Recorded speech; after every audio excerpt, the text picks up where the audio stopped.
Hello everyone, this is our next lecture on distributed operating system. In this lecture we are going to cover token based algorithms. The first token based algorithm is Suzuki Kazami broadcast algorithm and second one is Singhal heuristic algorithm. In previous lecture we covered the algorithm for mutual exclusion, that was centralized algorithm and distributed algorithms. So the distributed algorithms are further of two types. First one is token based algorithm and second one is non-token based algorithm. So in this lecture, we are going to cover token based algorithms. Okay. So we'll start with token based algorithm. So the first one is the token based algorithm is a token ring algorithm. In a software, a logical ring is constructed in which each process is assigned a position to the ring.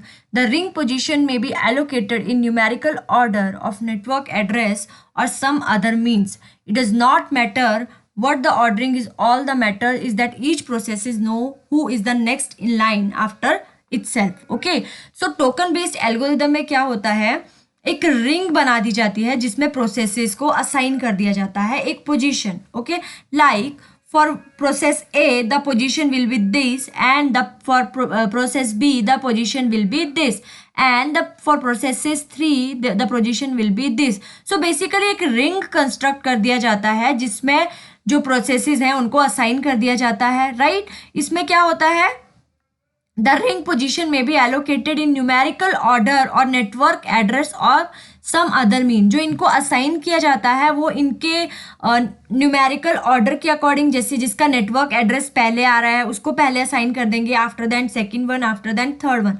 मतलब उनको एक ring में like order में एक ring में assign कर देंगे उनके नेटवर्क एड्रेस के अकॉर्डिंग, या कुछ और उनकी जो कैपेबिलिटीज हैं या उनके क्राइटेरियाज हैं उनको उठा के उनको एक रिंग में असाइन कर देंगे. It is not matter what the ordering is, all that matter is that each process know who is the next in line after itself.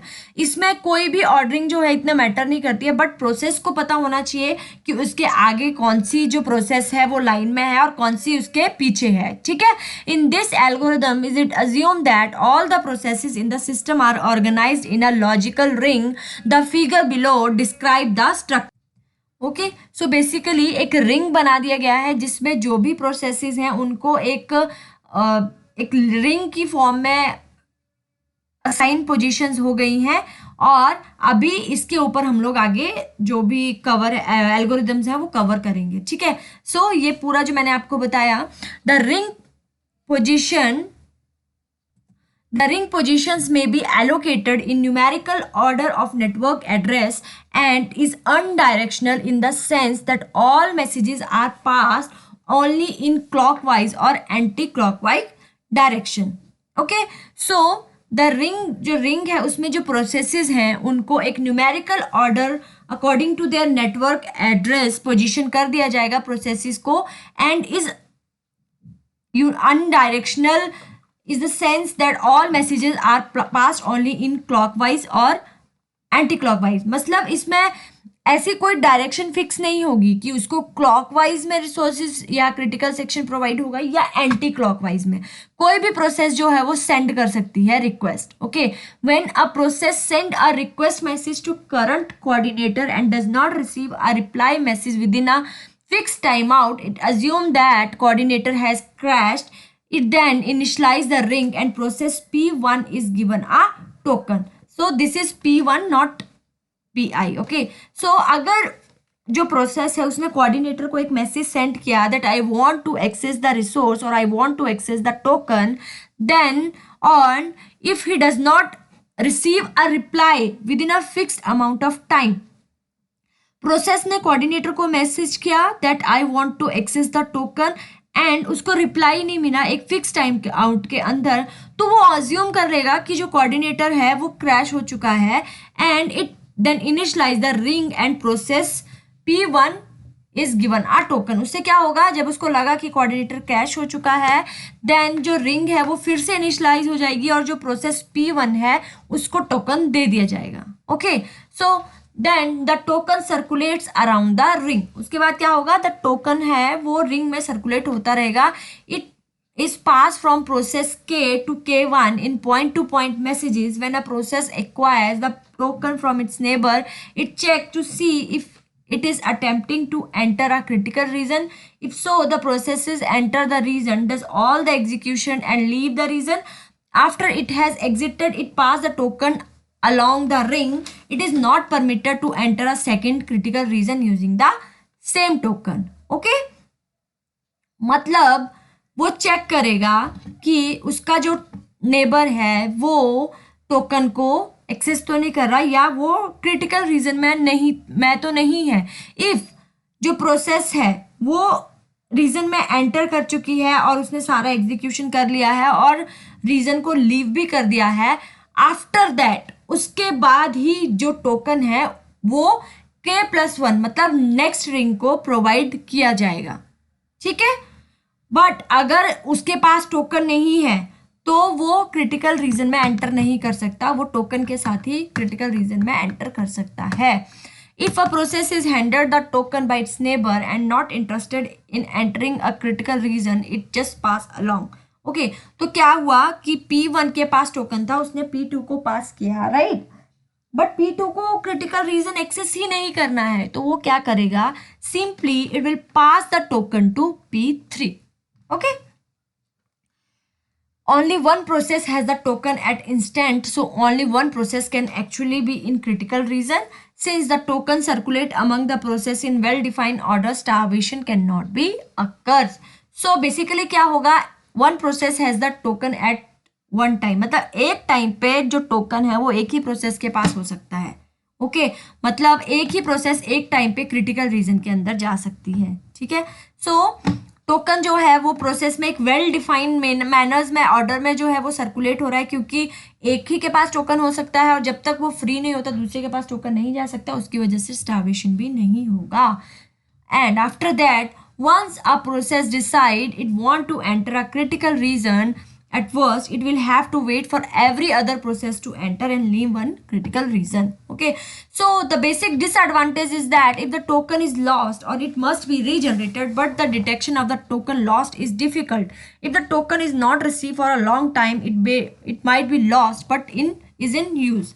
Okay, so हो सकता है one process is using the token for a longer time, तो दूसरी process को क्या लगेगा कि हो सकता है जो टोकन है वो लॉस्ट हो चुका है, right.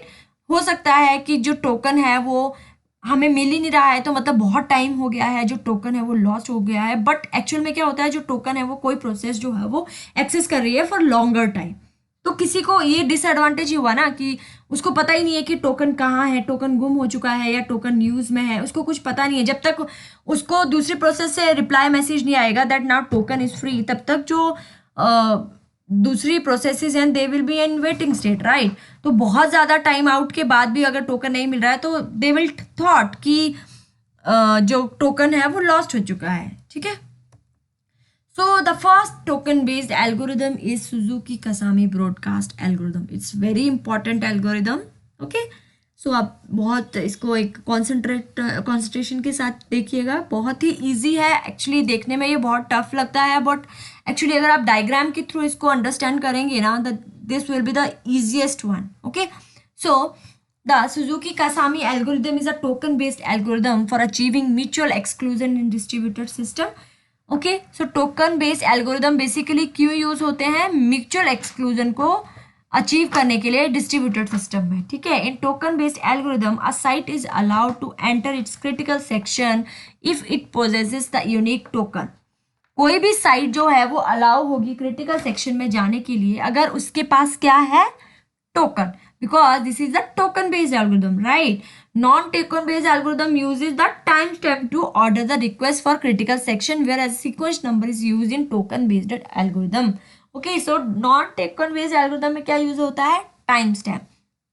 And here in token based algorithm what we will use, we'll use sequence number in tokens. Okay, each request for critical section contain a sequence number. The sequence number is used to distinguish old and current request. So basically हर एक जो request होगी critical section में उसके पास एक sequence number होगा.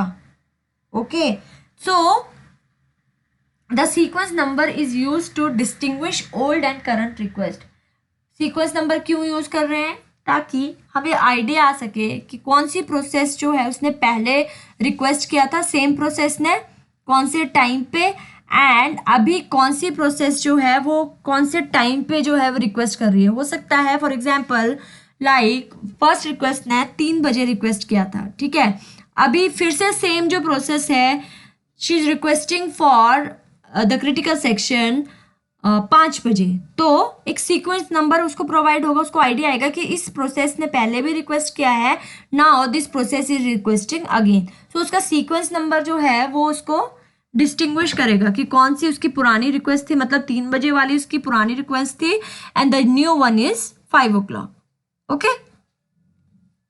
If a site without a token need to enter in a critical section, broadcast a request message for token message to all other sites. ठीक है, अगर अगर कोई जो साइट है वो विदाउट टोकन जो है वो एंटर होना चाहती है क्रिटिकल सेक्शन में, it will broadcast a request message for token message to all other request. Okay, वो क्या करेगी, एक ब्रॉडकास्ट मैसेज जो है वो सेंड कर देगी। ठीक है, so token A is equal to, इसमें 2 हम लोगों को जो चेक करने पड़ते हैं, जो क्राइटेरियाज आप बोल सकते हैं। द फर्स्ट वन इज एक रिक्वेस्ट साइज, एक क्यू हम देखेंगे कि कितना नंबर ऑफ रिक्वेस्ट आए हैं, उसके बाद हम लोग एक एरे बना देंगे। The sequence number of the most request execution is side by J, मतलब उसमें सीक्वेंस नंबर और जो उसका एग्जीक्यूशन हो चुका है नहीं हो चुका है वो सब चेक करेंगे। ये जो चीज़ है अभी आपको डायग्राम के थ्रू ज़्यादा क्लियर होगी, यहाँ पे आपको थोड़ी सी टफ लग रही होगी, but this is not tough at all. आप जब डायग्राम पे इस चीज़ को समझेंगे then you will easily understand. This is the request array, okay, you can take it is a request array, and second one is token array. आप इसको अभी आगे समझेंगे तो आपको बहुत इजीली अंडरस्टूड हो जाएगा कि what is this queue of request site and what is this array of ln 1 to n. Okay, the sequence number of the most recent execution by site j. Token holder send token to requester if it is not inside critical section, otherwise send after exiting cs. The token holder can make multiple critical section accesses, मतलब token holder जो होता है वो multiple critical section access कर सकता है। Okay, सो इसके design issue क्या है, distinguish outdated request message from current request message, determine which site has an outstanding request for the CS। इसके एक डिजाइन इश्यूज हैं जिसमें हम लोगों को आउटडेटेड रिक्वेस्ट चेक करनी पड़ती है। आउटडेटेड क्या होता है, आउटडेटेड रिक्वेस्ट वो रिक्वेस्ट होती हैं कि आउटडेटेड रिक्वेस्ट क्या होती है, लाइक क्यू में R2 पहले आया and R3 will be last, right, but R2 ने रिक्वेस्ट कर दिया एंड उसने उसको एक्सेस ही नहीं किया, और उस टाइम पे जो हमारा टोकन है that will use by R3, तो R2 क्या हो गया, एक आउटडेटेड रिक्वेस्ट हो गया, मतलब वो पुराना रिक्वेस्ट हो गया। लाइक उसको टाइम मिला था बट उसने एक्सेस नहीं किया, that will be the outdated. अभी वो उसको लाइक टोकन जो है वो R3 को मिल गया है, दैट इसका क्या मतलब हुआ कि जो R2 होगा वो आउटडेटेड रिक्वेस्ट हो जाएगा, कि उसका रिक्वेस्ट आया था बट उसने एक्सेस ही नहीं किया, right. So that will B R2, क्योंकि R3 ने जो है वो अपना काम कंप्लीट कर लिया है, R2 का रिक्वेस्ट आया था बट उसने अपना काम पूरा नहीं किया। Okay, so this is the algorithm. Algorithm हम बाद में समझेंगे, पहले हम लोग डायग्राम समझते हैं, उसको देख के आपको ज्यादा क्लियर हो जाएगा। Okay, so this is the diagram, this is the process process 1, process 2, process 3, process 4 and process 5. so ये क्या है, these are the request। ये 0 जो है this एक वेक्टर आप बोल सकते हैं, this 0 is for P1, this 0 is for P2, this 0 is for P3, this 0 is for P4 and this 0 is for P5. okay, understood? so इसमें अभी क्या होगा, जब अभी करंटली टोकन कहाँ पे है, P2 के पास। Okay, so the token is in P2, right, P2 के पास टोकन है। Now P1 want to access the P2, okay, what, P1 want to access the P2, okay, और you can say that P1 request the critical section. Okay, so how the P2 will grant the critical section or resources to P1? So it has to satisfy 2 conditions. See here. Now P2 will give the request resource to P1 if he satisfied 2 conditions. So the first one is outstanding request. Outstanding request में क्या होगा? He will check the P1 for outdated, मतलब उसने पहले request करके कहीं उसको छोड़ तो नहीं दिया है, right, that will be check by the P2। Okay, अगर उसने P2 ने जो सेटिस्फाई कंडीशन है उसको कर लिया, आउटडेटेड रिक्वेस्ट कैसे होगी हमारे पास, अभी देखिए, this simple example is use for the outdated request. So RD21 क्या है, 0, सो 1 मतलब ये, दिस इज द 0, राइट, ये क्या है, 0 है, ठीक है, understood. Okay, so this RD1 is this one, okay, और N क्या हुआ, वो चेक करेगा दैट P1 ने कितने नंबर ऑफ टाइम रिक्वेस्ट किया है। So this one is the first request, right, तो N1 क्या हो गया, 1। ओके, सो इसमें क्या होगा, if our N is greater than RD, समझे ना, if N is greater than RD, तो यहाँ पे N क्या है, N क्या है, 1 है ना, and RD is 0, right? So what is RD of 1 is 0, N is equal to 1. If N is greater than RD, then this is not a outdated request. Okay? समझे ना, ये वाली चीज बहुत इंपॉर्टेंट है, you have to remember this. RD of 1 is, RD1 क्या हुआ, this one, 1 first वाला, this is 0 ना, here it is 0, तो यहाँ पे हम क्या लिख देंगे, 0, एंड N मतलब प्रोसेस P1 ने कितने टाइम मतलब कितने नंबर ऑफ टाइम जो है वो रिक्वेस्ट किया है, so this is his first time ना, तो N is equal to 1, so we have to compare N with RD, if N is greater than RD, तो आप यहाँ पे लिख सकते हैं कि N is 1 and RD is 0, तो कौन सा बड़ा हुआ, N, तो this is not a outdated request, right, तो ये कंडीशन भी सेटिस्फाई होती है, right. And if R is equal to T plus 1, so what is T? So now what is T? T हम लोग कैसे चेक करने वाले हैं, R पहले हम लोगों का वैल्यू हमें निकालना पड़ेगा, राइट। सो अभी जब उसने देखा कि ये आउटडेटेड रिक्वेस्ट नहीं है, तो वो क्या करेगा, इसको 1 कर देगा, क्योंकि उसका जो रिक्वेस्ट है दैट इज नाउ 1। सो वो क्या करेगा, अभी देखिए यहाँ पे उसको पहले वो 1 कर देगा, ठीक है, क्योंकि उसने ऑलरेडी उसको रिक्वेस्ट कर दिया है, उसका जो कंडीशन है नाउ आउटडेटेड कंडीशन जो है वो सेटिस्फाई हो गया है ना।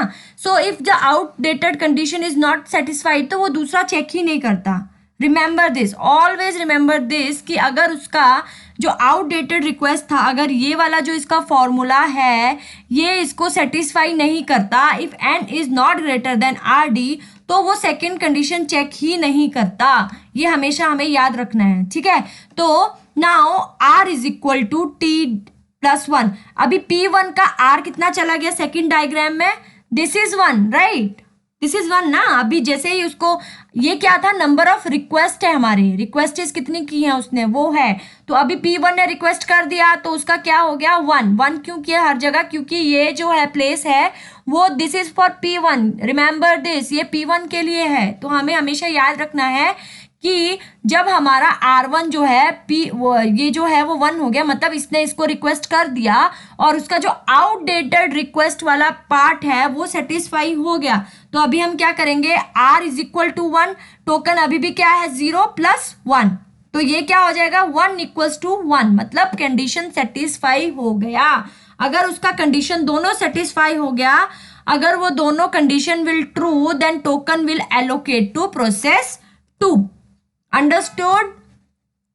हमने क्या किया, जब P1 ने ब्रॉडकास्ट किया मैसेज, जो जिसके पास टोकन था उसके पास वो जाएगा, एंड जो दो कंडीशन है, द दो कंडीशन कौन सी हैं, the first one is this, the outdated request, and the second one is checking the token and the request. Okay, so if the both the condition will true, then the token will pass to R1.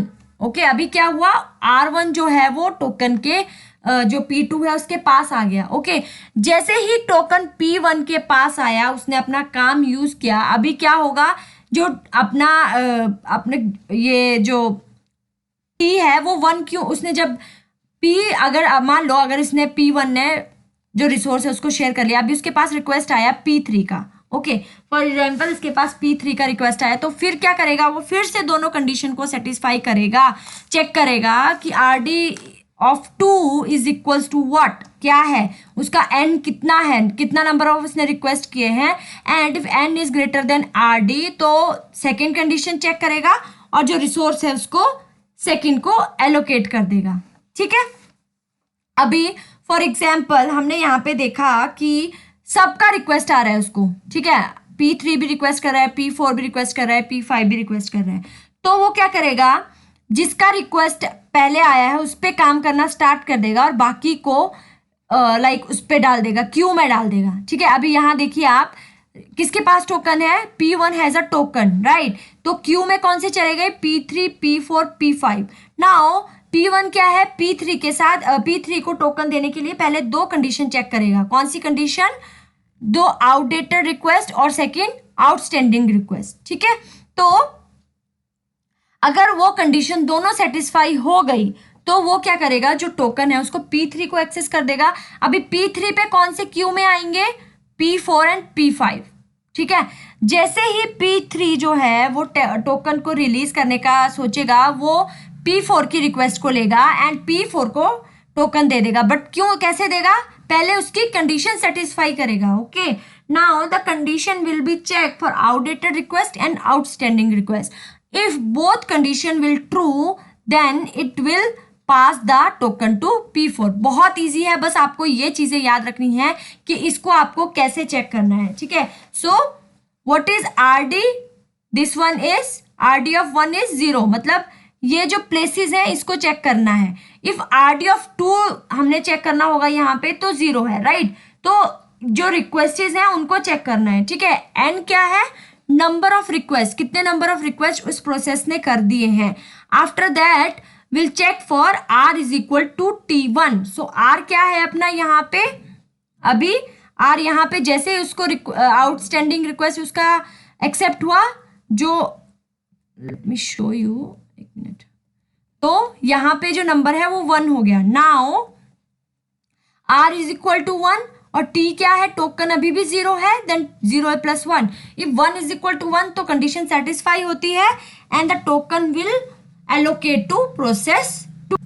Understood, बहुत easy है, आपको एक बार ये अपने like diagram draw कीजिए और इसको apply करना स्टार्ट कीजिए। जैसे जैसे आप अप्लाई करते जाएंगे आपको क्लियर हो जाएगा कि आपको कैसे जो है वो टोकन प्रोवाइड करने हैं। ठीक है, so same processes will applicable for all the processes. If two processes request for token at same time, the one will get the token and the second will go to queue. After completing the critical task, P will check the queue. If process P4 will be there, then process P3 will release the token and P4 will go to CS. Same here. अभी जब यहाँ पे multiple request आ गई तो उसने क्या किया, Q में देखा, जो सबसे पहले क्यू में रिक्वेस्ट आया था उसके रिक्वेस्ट पे उसने पहले काम किया, कंडीशन सेटिस्फाई की। अगर कंडीशन सेटिस्फाई हो रही है then the resources will allocate to process P3। Now after that process P3 will check that if any process is in queue. If any process is there, then it will check for the condition for that process and allocate the token to that process. Okay, so ऐसे ऐसे check करके आप कर सकते हैं। और जैसे ही एक रिंग खत्म हुआ, that after everything P1 can again request for token 1, तो फिर से वो ही कंडीशन चेक करेगा वो, और जो आउटडेटेड और आउटस्टैंडिंग रिक्वेस्ट है उनको चेक करेगा and the token will send और दे देगा उसको वो P1 के पास। ठीक है, सो इट्स वेरी ट्रू। आप एक बार ड्रॉ कीजिए डायग्राम्स एंड आफ्टर दैट आप देख पाएंगे कि बहुत ही इजी है ये प्रोसेस। ओके, सो इसमें आपको जो एल्गोरिदम है, मैंने वो एल्गोरिदम भी इस तरह बना के दे दिया है। वो ही लाइंस मैंने यहाँ पे कॉपी की हैं, जो आउटडेटेड रिक्वेस्ट है उसको कैसे यूज़ करना है। आप यहाँ पे कौन सा भी नेम ले सकते हैं, ज़रूरी नहीं है दैट मैंने जो नाम लिया है रिक्वेस्ट का, जो आई मैंने यूज़ किया है, जो जे मैंने यूज़ किया है, वही आप यूज़ करें। आप सिंपली देखिए ये वाले टर्म भी वहाँ पे यूज़ कर सकते हैं। It's a algorithm. सो आप बेसिकली जो RD मैंने यूज़ किया है, जो N, जो RT है, जो आप अपनी अकॉर्डिंग अपनी सहूलियत के हिसाब से, अगर आपको पूरा रिक्वेस्ट नेम देना है तो you can use request as well. ठीक है, जो आपको लग रहा है कि आप बहुत इजीली उस चीज को कर सकते हैं, तो आप वो वाले नेम्स यूज कर सकते हैं, ठीक है। आफ्टर दैट अगला एल्गोरिदम क्यों बना, जब हमारे पास सुजुकी काजामी एल्गोरिदम था, right. So drawbacks of Suzuki Kasami algorithm, non symmetric algorithm, a site retain the token if it does not have requested for critical section. According to definition of symmetric algorithm, no site possesses the right to access its critical section when it has not been requested. तो क्या है, एक site जो है वो तब भी एक टोकन को यूज कर सकती है जब तक उसको, जब उसे जाना भी नहीं है, क्योंकि ये रिंग में है, राइट। तो एक साइट जो है वो टोकन को ले सकती है अगर वो उसने रिक्वेस्ट भी ना किया हो क्रिटिकल सेक्शन के लिए, ठीक है। सो ये क्या करता है, ब्रॉडकास्ट करता है मैसेज। इसमें क्या होता है, जब P1 को टोकन को एक्सेस करना है, यहाँ पे P1 क्या करेगा, ब्रॉडकास्ट कर देगा मैसेज। क्यों, क्योंकि हर एक जो डिवाइस है वो एक दूसरे के साथ कनेक्टेड है, right. So P1 will broadcast the request message and will acquire for token, okay. Synchronization is below and no message needed if the site hold the ideal token at the time of its request. In case site does not hold the ideal token, the maximum synchronization delay is equal to maximum message transmission time and the maximum of n messages required per critical section invocation. Okay. So these are the drawback of Suzuki Kasami algorithm. Now एक ये example भी आप दे सकते हैं, ठीक है। सो S1 has a token, अभी token किसके पास है, S1 के पास, राइट। और S3 इज इन Q, कौन है Q में, S3, right. So this is the sites, this is the sequence और वेक्टर आप बोल सकते हैं, this is the token vector. Vector कौन से थे, जो ये वाले हमने यूज किए, this is the vector, okay. So अभी S1 के पास टोकन है, राइट। टोकन किसके पास है, S1 के पास, और S3 ने रिक्वेस्ट किया है सेम टाइम पे, तो Q में कौन जाएगा, S3। नाउ क्या होगा, वो दोनों कंडीशन चेक करेगा, outdated conditions and outstanding request. अगर दोनों कंडीशन सेटिस्फाई होती है तो टोकन किसके पास चला जाएगा, किसके पास जाएगा, S3 के पास, और S2 जो है वो Q में चला जाएगा, ठीक है। और उसके बाद क्या होगा, S2 को जो है वो टोकन मिल जाएगा और Q जो है वो एम्प्टी हो जाएगा, क्योंकि किसी और ने फिर से रिक्वेस्ट नहीं किया है। So you can write this example in your exam, okay. After that, the algorithm is Singhal heuristic algorithm. So Singhal algorithm भी as it is same है सुजुकी कासामी के तरह ही, बट इसमें एक जो है वो एक अलग उन्होंने वेक्टर ऐड कर दिया है, that is the state of the site. Okay, so हम ये डायग्राम में समझेंगे, पहले हम ये पढ़ लेते हैं क्या है। A heuristic added algorithm is achieve mutual exclusion in distributed system is present which has better performance characteristic than previously proposed algorithm. So इसका परफॉर्मेंस जो है वो सुजुकी कासामी से ज़्यादा अच्छा है, इसलिए हमने इसको यूज़ किया है। The algorithm make use of state information which is defined as the set of state of mutual exclusion process in the system. Each site maintain information about the state of other site and use it to deduce a subset of sites likely to have a token. Consequently, a number of messages exchanged for critical section invocation is random variable between 0 and n. It's shown that the algorithm achieve mutual exclusion and is free from deadlock and starvation. Instead of broadcast, each site maintains information about the state of next site. So, इस सब line का क्या मतलब है, इसमें क्या होता है, अगर P1 को P2 के साथ अपने किसी टोकन को एक्सेस करना है तो वो ब्रॉडकास्ट नहीं करेगा मैसेज, वो सिंपली चेक करेगा कि किसके पास जो है ज़्यादा चांसेस है, किसकी प्रोबेबिलिटी ज़्यादा है कि उसके पास जो है वो टोकन हो सकता है, ठीक है। उसके लिए ना वो स्टेट्स चेक करेगा। स्टेट क्या है, रिक्वेस्टिंग द CS। अगर प्रोसेस का जो स्टेट है वो R है, मतलब वो क्रिटिकल सेक्शन में जाने के लिए रिक्वेस्ट कर रहा है। E मतलब एग्जीक्यूट कर रहा है CS को, मतलब जो क्रिटिकल सेक्शन है, जो टोकन उसके पास है उस टाइम पे।